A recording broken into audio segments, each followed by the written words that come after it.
ಪರಿಸ್ಥಿತಿ ನನ್ನ ಸೋಲಿಸಿರ್ಬೋದು.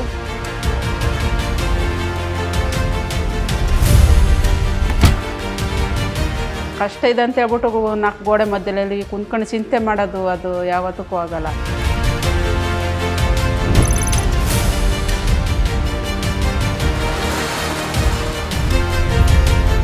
ಬ್ಲೈಂಡ್ ಸ್ಕೂಲಿಗೆ ತೊಗೊಂಡೋಗಿ ಸೇರಿಸ್ದೆ, ಅವಳಿಗೆ ಏನು ಓದೋದಿಕ್ಕೆ ಬರಲ್ಲ, ಬರೆಯೋದಿಕ್ಕೆ ಬರಲ್ಲ ಅಂತ ತುಂಬ ಹೀಯಾಳಿಸ್ತಿದ್ರು. ಹೆಣ್ಮಕ್ಳದೇ ಕೆಲಸ ಮಾಡ್ಕೊಂಡು ಹೋದ್ರೆ ಜೀವನ ಆಗೋದಿಲ್ಲ, ಮತ್ತು ನಾವು ಗಂಡಸರ ಕೆಲಸನೂ ಮಾಡ್ಕೊಂಡೇ ಇರಬೇಕು.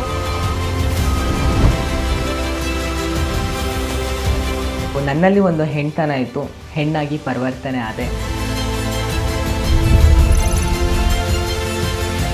9 ಹೆಣ್ಣು ಮಕ್ಕಳಿಗೆ ನಾನು ಕೆಲಸ ಕೊಟ್ಟೆ.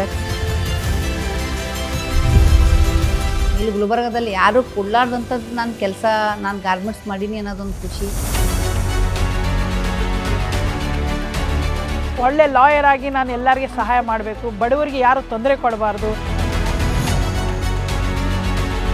ನನಗೊಂದು ಕನಸಿತ್ತು, ಕೋಲಾರ ಇನ್ನೊಂದು ಮಲೆನಾಡು ಆಗಬೇಕು ಅನ್ನೋದು.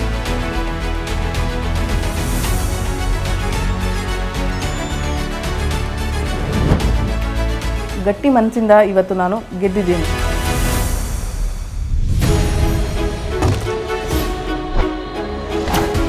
ಚಾನ್ಸ್ ಸಿಕ್ತು ನನಗೆ ಇಂಡಿಯನ್ ಟೀಮ್ ರೆಪ್ರೆಸೆಂಟ್ ಮಾಡೋದಕ್ಕೆ. ವರ್ಲ್ಡ್ ಕಪ್ನ ವಿನ್ನಿಂಗ್ ಟೀಮ್ ಕ್ಯಾಪ್ಟನ್ నేను. ನನ್ನ ಕಾಲ ಮೇಲೆ ನಾನು ನಿಂತ್ಕೊಂಡಿದ್ದೀನಿ.